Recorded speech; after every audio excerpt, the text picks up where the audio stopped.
KaraokeBooks. The Adventures of Ferdinand, Count Fathom. Tobias Smollett. Audiobook. Chapter 58.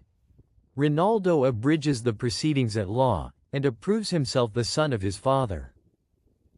The major, finding him determined, insisted upon attending him in this expedition, and they set out together for Presburg, where they privately arrived in the dark, resolving to keep themselves concealed at the house of a friend, until they should have formed some plan for their future operations.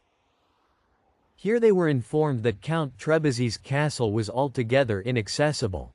that all the servants who were supposed to have the least veneration or compassion for the countess were dismissed, and that, since Rinaldo was known to be in Germany, the vigilance and caution of that cruel husband was redoubled to such a degree, that nobody knew whether his unfortunate lady was actually alive or dead.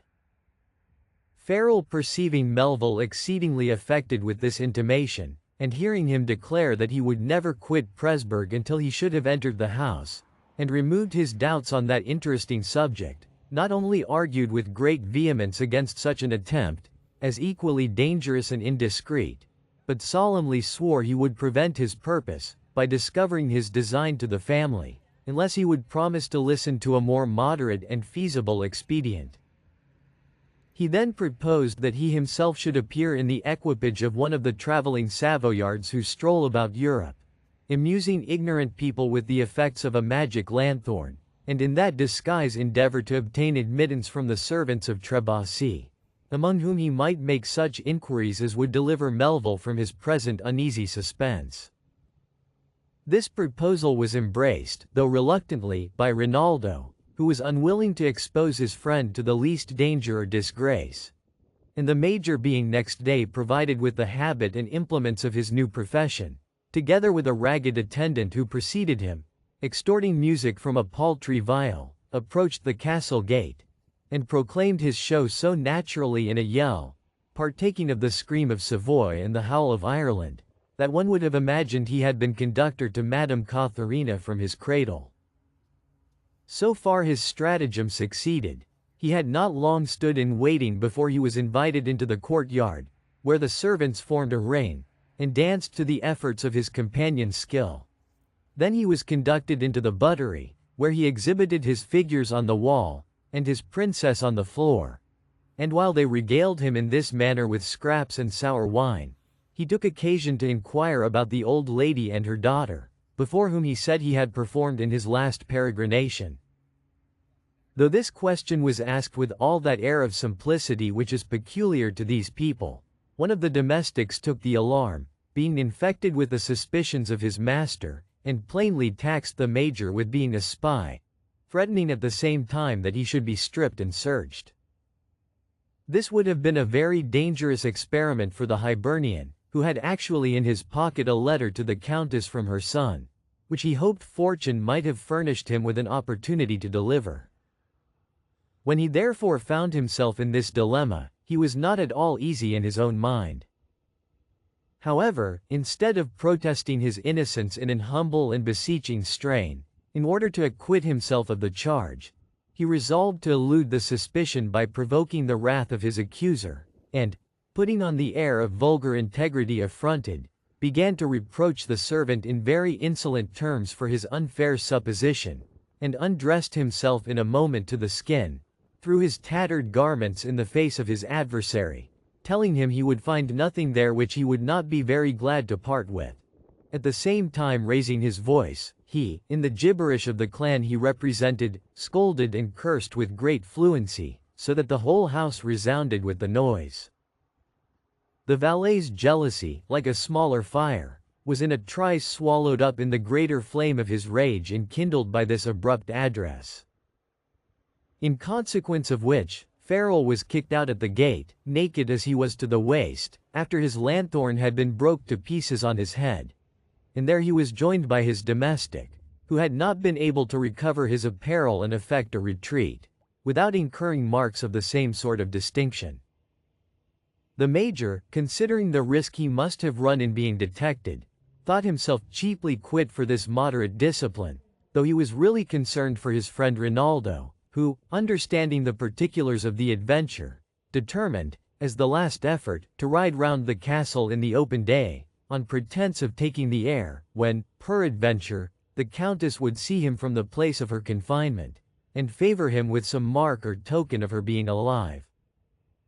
Though his companion did not much relish this plan, which he foresaw would expose him to the insults of Tobias, yet, as he could not contrive a better, he acquiesced in Rinaldo's invention, with the proviso that he would defer the execution of it until his father-in-law should be absent in the chase, which was a diversion he every day enjoyed. Accordingly they set a proper watch, and lay concealed until they were informed of Tobias having gone forth, when they mounted their horses, and rode into the neighborhood of the castle. Having made a small excursion in the adjoining fields, they drew nearer the walls, and at an easy pace had twice circled them, when Farrell descried, at the top of a tower, a white handkerchief waved by a woman's hand through the iron bars that secured the window.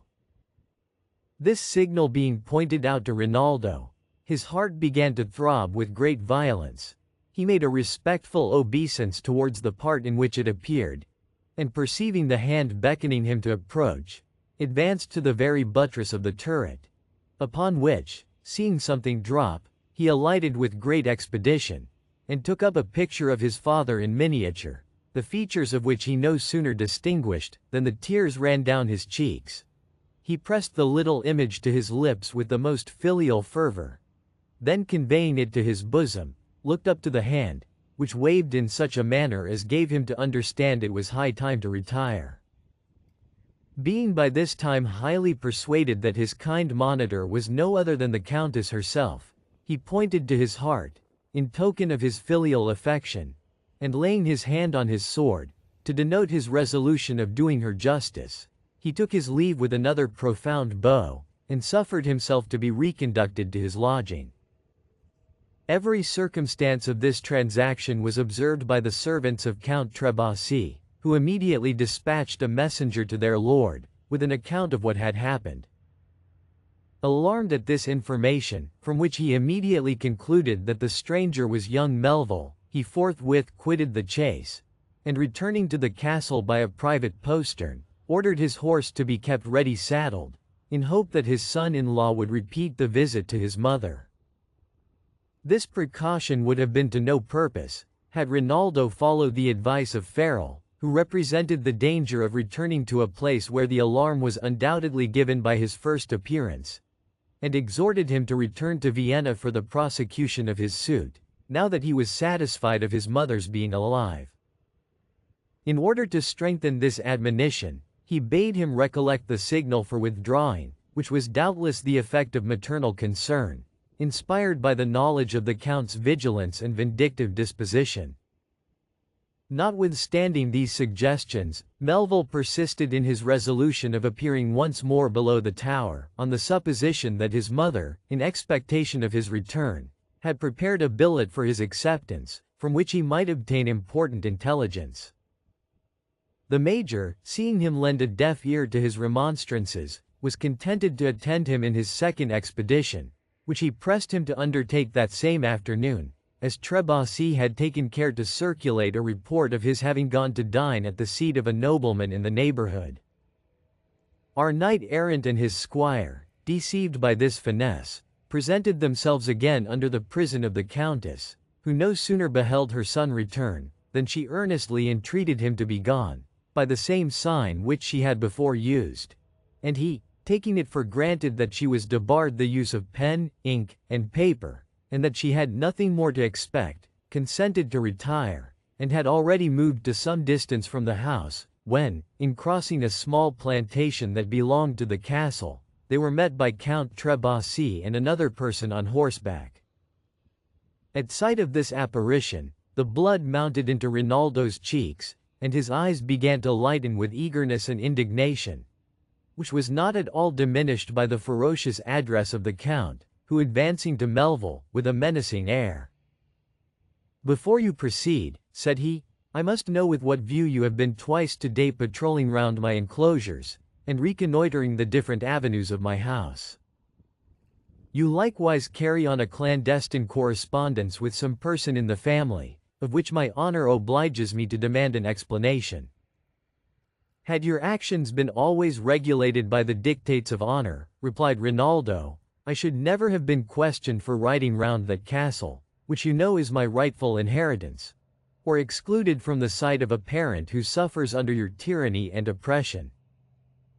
It is my part, therefore, to expostulate, and, since fortune hath favored me with an opportunity of revenging our wrongs in person, we shall not part until you have learned that the family of the Count de Melville is not to be injured with impunity. Here is no advantage on either side, in point of arms or number.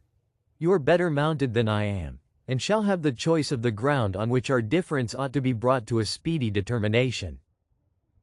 Tobias, whose courage was not of the sentimental kind, but purely owing to his natural insensibility of danger, instead of concerting measures coolly for the engagement, or making any verbal reply to this defiance, drew a pistol, without the least hesitation, and fired it at the face of Rinaldo, part of whose left eyebrow was carried off by the ball. Melville was not slow in returning the compliment, which, as it was deliberate, proved the more decisive. For the shot entering the Count's right breast, made its way to the backbone with such a shock, as struck him to the ground, upon which the other alighted, in order to improve the advantage he had gained.